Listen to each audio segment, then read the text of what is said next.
Hello, everyone. Welcome to another Geopolitical Futures podcast. I'm Jacob Shapiro, Director of Analysis, backed by popular acclaim. It is Cole Alton. How's it going, Cole? It's going well. That's very kind words. I don't think it's actually correct, but that's fine. I spent the better part of a week researching how to talk into a microphone and not just in the general area around one.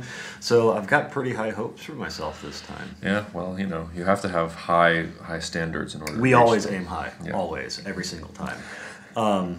This is actually the third or fourth recording of this podcast we've done. So on that note, let's get started, right?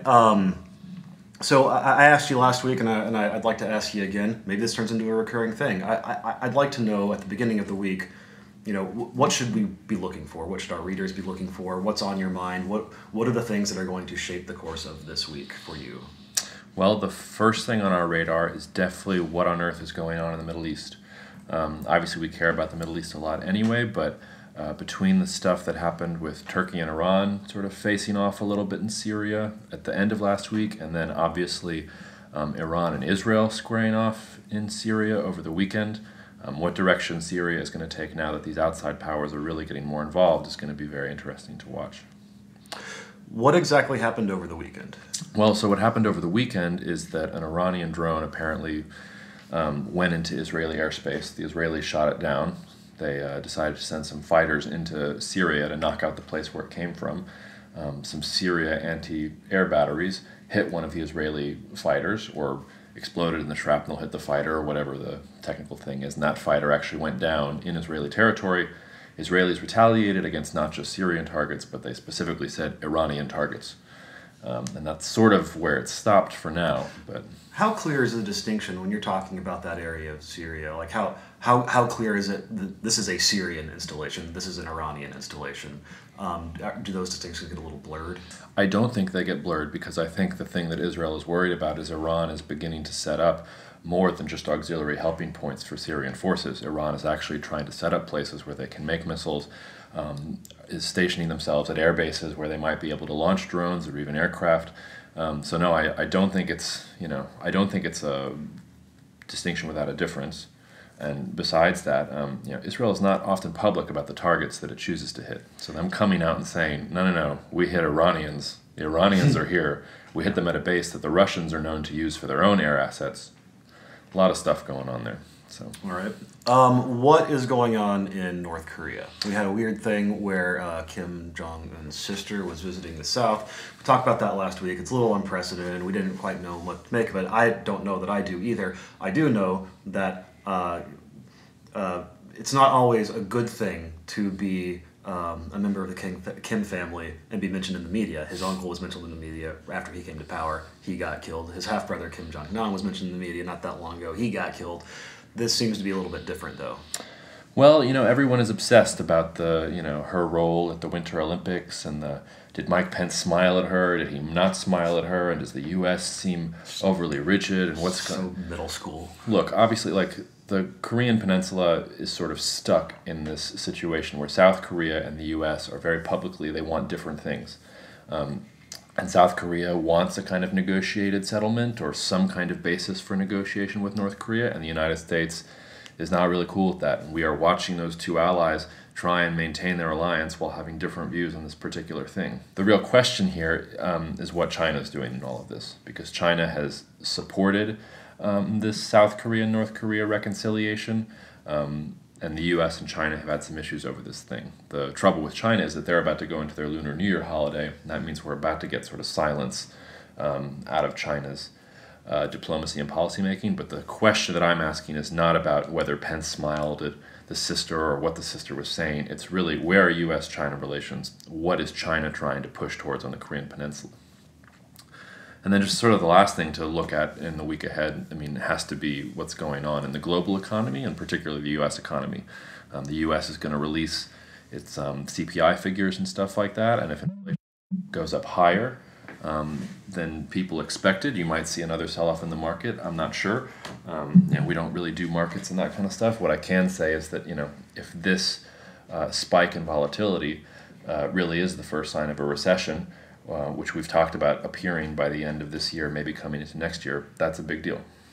All right, great. Thanks very much. One of the things in particular that I wanted to ask you about This is more for the benefit of our readers and subscribers, right? So if you looked at our content, what we published last week, it's always interesting in my opinion, but just as interesting is some of the things we decided not to write about. And so I kind of, in a weird way, I want to talk about the unimportant things. I want to talk about the things that we choose not to publish sometimes, because I think it makes perfect sense for me and you, but it might not make sense to more casual readers or casual observers. And so I think kind of like airing this out makes a little bit of sense right now. And one of the things I usually talk about whenever somebody asks me about this, whether it's somebody in my personal life or professional or otherwise, you can look at it regionally or by country. You can do it topically. I tend to focus on technology and immigration to sort of explain some of these differences. So technology is really interesting and it's really important, and some technologies are like truly transformative, right? Insofar as that they can like carve out new places in like the geopolitical landscape that we're so fond of talking about. But those are pretty rare. They're pretty few and far between. It's only so often we get like an internet and the internal combustion engine and things like that, and those are very, very transformative, and they have like long lasting effects. But that's not always the case, and we don't talk a whole lot about technology, right? No, we don't talk a lot about technology unless, like you said, it begins to affect things on a global level. And I mean, we haven't built this out very much, but when I try to think about technology, I usually try to think about what different countries are trying to do, what they're trying to do, what their national aims are. The reason nuclear weapons came about was because different countries were researching the physics of the atom because they wanted to get a source of like energy, right? And that was then a war broke out and people started thinking about weapons, and then you get on down the line and you get nuclear weapons, which changes everything. Also, because of nuclear weapons research, you get Teflon, little known fact. Yeah. Like all these little things. Well, then you also get Kim's sister at the Olympics, and whether or not Mike Pence smiled at her or not. Exactly. So thanks a lot for that. But that's a good point. If you want to think about sort of where the U.S. is putting all of its money in its research and development of technology, I mean, we saw the SpaceX launch.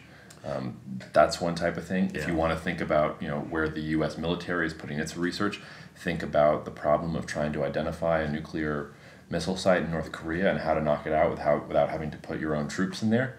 Then you'll begin to at least see the shape of what different types of technologies people are working on, and then out of that you might have something. But you're correct. The iPhone 10. We're not really interested. Yeah, we're not gonna be waiting in line for that one. Immigration's another really interesting one for me too. I think it's fair to say that sometimes we're accused of not caring about immigration. I think that's unfair, but I understand why some people might think that.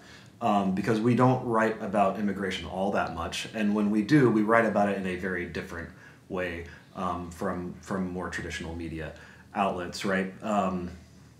Can you explain that a little bit too? Well, look, the deep sigh that you took in when you started that question kind of tells you everything you need to know. Yeah. Like, immigration is a highly politicized topic, and it is very hard to get at the real importance of immigration when so many people are using immigration for their own political purposes. What I would say is that when we think about this, what we're really trying to ask ourselves is there a large movement of people that is significant on a geopolitical or national or even international level? That type of thing we're extremely interested in. More often than not, though, it's the political effects of this stuff that we have to track.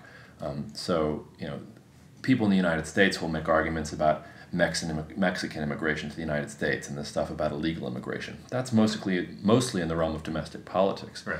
Where we start caring is if, well, there's a great deal of violence in Mexico. There's also a great deal of violence right now in Central America, even though the north part of South America. If that is creating large flows of people that are trying to get into the United States across the Mexican border, you can bet that that's going to have an effect on Mexico-U.S. negotiations over NAFTA.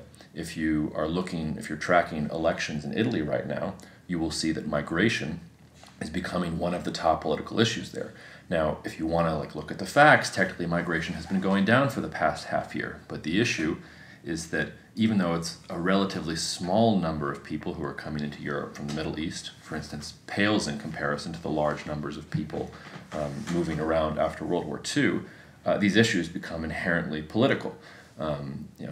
The United Kingdom and Germany had a little tiff back in 2013, 2014, whatever it was, when the Germans started telling the British that they needed to take more immigrants and more migrants, there had always been a portion of the British population that cared about that issue. But it was when the Germans said, no, as part of the EU, you have to do this, and we are telling you what to do, that was the moment where the Brexit campaign really took off. So, well, I think you're touching on like the core of the issue. It's not so much the symptom, but the disease. It's not about the movements of people. It's how much of your own sovereignty do you surrender to a supranational entity like the EU, and that's the core of the debate. It's not about like tax schemes or migrations. It's we want our central banks to be able to operate like central banks, and we don't want Brussels telling us how to do it. That's important, right? Like these are the things that are important, not just like there's some people here. No, and the domestic policies of different countries and how they want to handle immigration is certainly important for those countries.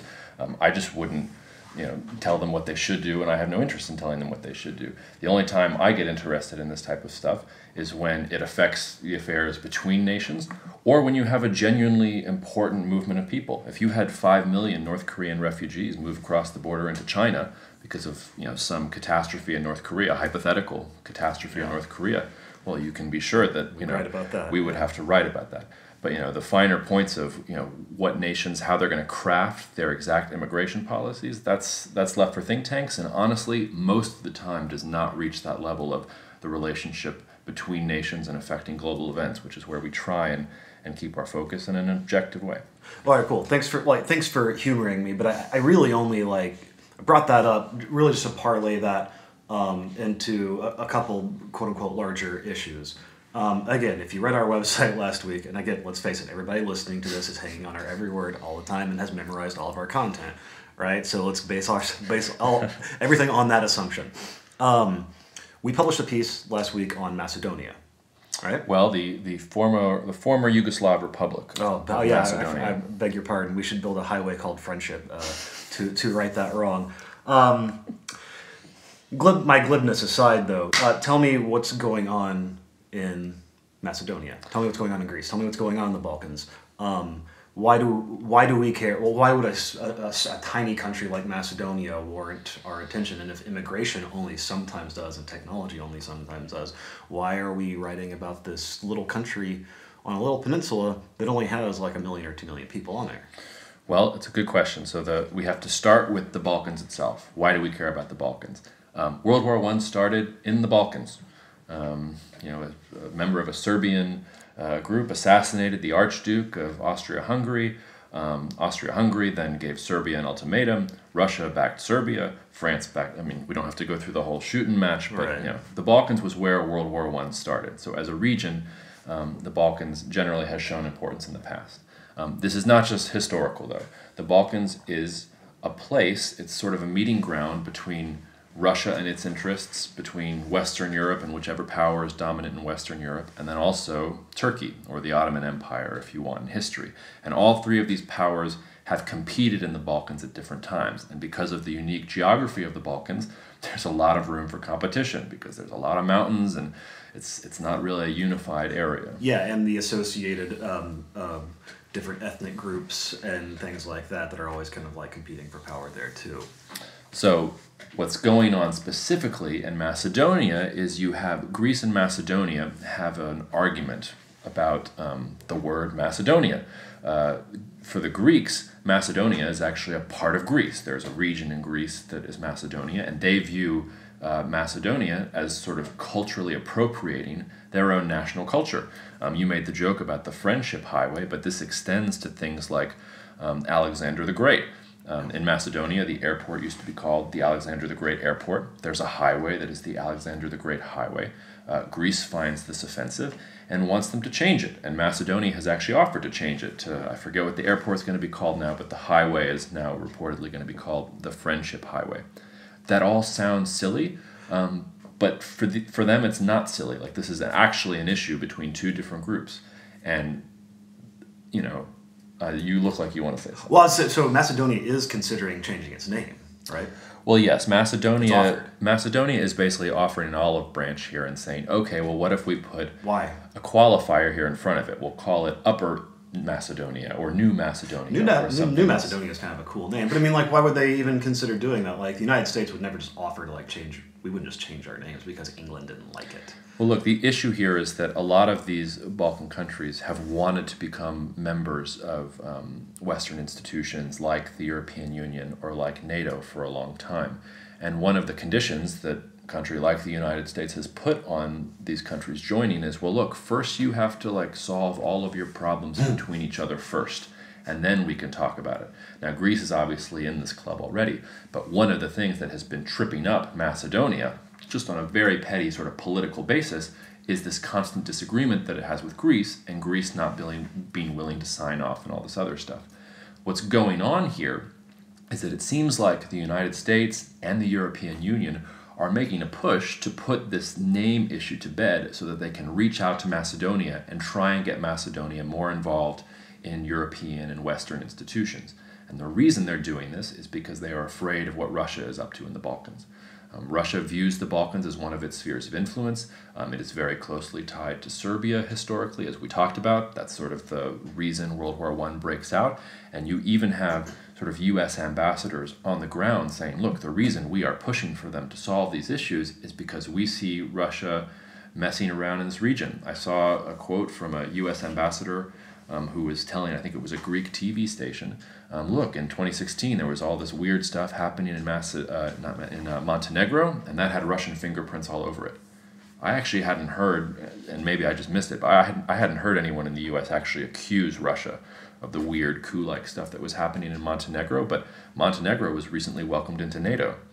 So when you think about what's going on here, this is really about a conflict at its maximal level between the United States and Russia. This is one of the places they compete, and sort of poking its head in there and looking around and trying to figure out what it's going to do is Turkey, which is also looking to those Muslim parts of the Balkans, which are, you know, sort of a vestige of Ottoman control of this region, and trying to build closer relationships with those countries. And you actually have the Macedonian president going, I think, to Turkey next week. You had the Bosnian president, I think, there was some high-level Bosnian official who was in Turkey last week. So all of these countries are dancing around each other, and this name issue, which may to most Western listeners seem kind of silly, and which in these regions is incredibly volatile politically, actually all of this is about the U.S., Russia, Turkey, these major powers competing. Yeah, and it all touches on these other things, right? We don't need to get, we don't need to delve too far into the conflict in the Middle East, but then that it also kind of impinges on that too. So you've got Turkey, which is interested historically throughout time, like in the Balkans, but like to the extent that it can't concentrate its efforts on the Balkans because it's dealing with things on its southern border. Now it's invaded Afrin, like we've already talked about. So there's just like a whole lot going on here, and so there you have it. That's why we care about Macedonia so much, right? And I want to contrast that a little bit with another small country that is being talked about a lot in the news, and we have yet to write on it. That's a deliberate decision, and I want Jacob to explain to me and to you, our dear listeners, why that is. And of course I'm talking about the Maldives. Of course you are. Of course I am. I spent a long time just trying to figure out how to pronounce it correctly, so I did not offend any of our Maldivian listeners. Well, just for the record, both of us had to spend some time thinking about how to pronounce it. So it's a tiny little, it's a small country off the coast of India. It's a little island chain. It depends almost exclusively on tourism. There's like 500,000 people who live there. It's almost 100% Muslim. Well, first of all, why is like the entire media landscape like talking about this whole country all of a sudden, and why are we not? Well, so what's happening in the Maldives is that you have this president who had arrested some political dissidents. And the Supreme Court of the Maldives, or the justices there, said that he should let go of those political dissidents. And not only did he say no, he then arrested some of the justices themselves. And you had the former president of the Maldives, who now lives in Sri Lanka right now, make a very public plea for India to intervene here. Now, this is actually a good example of that line that we were talking about before with immigration. Human rights abuses or the arrest of political dissidents in the Maldives is probably extremely important, but in the grand scheme of things, in the scheme of global geopolitics, it's not really going to move the needle. The issue about the Maldives is if India actually does take up the cause. And you have seen little blips from India. You had them announce that their special forces were just on alert. You even had one or two, not huge level Indian politicians, but some people come out and say, no, India really should move forward with this. You even reportedly had a conversation between U.S. President Donald Trump and India's leader Narendra Modi on the phone, and that apparently factored in. Now, China got wind of this, and it got to the level of China's foreign ministry saying, well, China does not support anybody intervening in the Maldives. We have to figure out a way to fix this problem. And the reason I think that some are pushing India to do this is because China actually has a pretty good relationship with the current president, the guy who did all those arrests in the first place. Now, that all sounds kind of important, right? Why we didn't write about it is because nobody has intervened. Everybody talks about the Maldives as one of these potential bases for China and their One Belt, One Road project. I'm much more concerned with how China's going to get outside of the South China Sea right now. You can't be thinking about China building bases in the Indian Ocean when it can't even get past a potential U.S. blockade if the U.S. wanted to, hypothetically, in the South China Sea. Let's go back a little bit. Yeah. I was just going to ask you that. India's interest in the Indian Ocean, pretty obvious. What is China's interest? You touched on it a little bit, but for the sake of our listenership, I do want to be a little bit more deliberate about this. Why does China care about the Indian Ocean? Why would it be interested in basing anything there at all? Explain those dynamics and why it's encirclement and how it feels trapped, choke points, all that thing. So the Chinese economy has grown to the size that it has as the second largest economy in the world on the back of exports. There's a lot of internal inconsistencies, though, in China, which we've talked about, and that means that China is less dependent on exports right now. It's actually trying to develop its consumer demand and stuff like that. But China is also beginning to import a lot of different things, not unlike Japan, which has to import a lot of its raw materials. China is historically richer than Japan in that regard, but China, for instance, is importing a lot more food these days, a lot more oil from the Middle East. That is to say, China, both for exports, imports, depends on these sea lanes being open. And any country that does not like to depend on another country with which it potentially has some strategic issues to keep those sea lanes open. So China and the United States have divergent interests. There is no Soviet Union that still exists that brings them together with a common foe. And so China is not completely comfortable with the idea that their economy and the imports and exports that are part of that economy happen at the grace of the United States. And China is slowly, and I emphasize slowly, trying to build a naval force, a military force that would allow it to project outwards. Now, people look at this and say, well, oh my God, they're going to try to create bases all over the place and challenge the United States.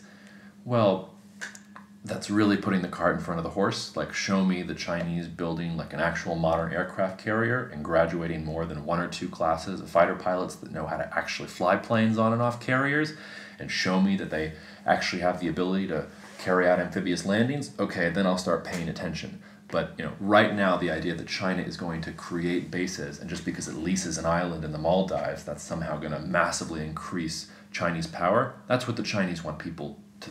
That's what the Chinese want people to think. That's not actually what China's doing right now. If you want to see what's really important for China right now, watch them with the Philippines. Watch the type of naval maneuvers that they're trying to develop and the technologies they're trying to develop in their own near abroad. 20, 30 years from now, if they're still doing this type of stuff and they've mastered some of that weaponry, then maybe you can talk about a Chinese base in the Maldives. We obviously have our own internal views about how China's probably not even going to get there in the first place. Sure. But that's why a lot of that is overwrought, I think. What about India and all this? I mean, we don't need to make the call right now that it's going to intervene or not intervene, but is Indian foreign policy, even in its near abroad, is it being more adventurous than it has been lately? What's the deal there? Well, look, India, and it's called the subcontinent for a reason, right? And it's basically isolated from a lot of the rest of the world. Look, these areas that are around India is a behemoth. Like, India is a dominant player here. It does not have to intervene in the Maldives to be the most important country in the Indian subcontinent, in the Indian Ocean. You are right, though, that in the last couple of years we have seen India become more focused, more strategic in what it's doing on the foreign in its foreign policy realm, and a lot of that has to do with you have a very, very strong government there, which is not normal for India. India is so fractured and is usually so disjointed that it can't really think in terms of projecting power in those ways. This government is much stronger, and it is trying to project Indian power to keep itself stronger and to protect its interests. Is this a litmus test for that? No, I don't think so. The Maldives is a relatively small island. I think neither India nor China want to be involved here on any level. The last thing either one of them want to do is be seen as intervening in the affairs of a country that both, many decades down the road, see as potentially strategically important. But if you're talking about today, no, I don't think it pays for India to be involved there. China certainly is not in a position to be involved there. It's just trying to build a long-term relationship. And unless something happens unexpected from our point of view, this is probably not that big of a deal. Okay, there you have it. Macedonia versus Maldives. No, but it is important to note that we are tracking these things. So even the things that we don't always publish, we have a watch list, and we do sort of apprise our readers of some of the things that are blipping on our radar, but nothing may come of it. This has all made it there. But at the same time, I think it's important to know that we are watching these things, even when we don't publish. Sometimes, especially when we don't publish. Well, one of my most influential teachers in this stuff used to say that, look, you're going to get assigned 10 things throughout the course of the week, and if one of them is very important, that's actually been a very active week. Yeah, Hall of Fame numbers. A lot of times, what you're doing is you're trying to look at all these different things happening and making sure, okay, well, is this going to affect our forecast? Is this actually going to move the needle in the world? Is this just a lot of political grandstanding and people are talking about it, or is this actually going to be important? This is a really good example, because you might have heard about the Maldives in different Western media outlets, especially now that the U.S. and India are trading phone calls and stuff like that, and you might have missed Macedonia and Greece just because it's a lower level issue. But for us, when we look at what's important, what's actually moving the needle in global affairs, the Balkans is going to be a lot more important than the Maldives right now. Well, thanks for taking the time. I appreciate it. Always a pleasure. That's our show, I guess? I think that's our show. I think it's our show. All right, we'll tune in next week. All right, see you out there. For more geopolitical insights from the team at Geopolitical Futures, sign up for our free weekly email newsletter using the link in the description.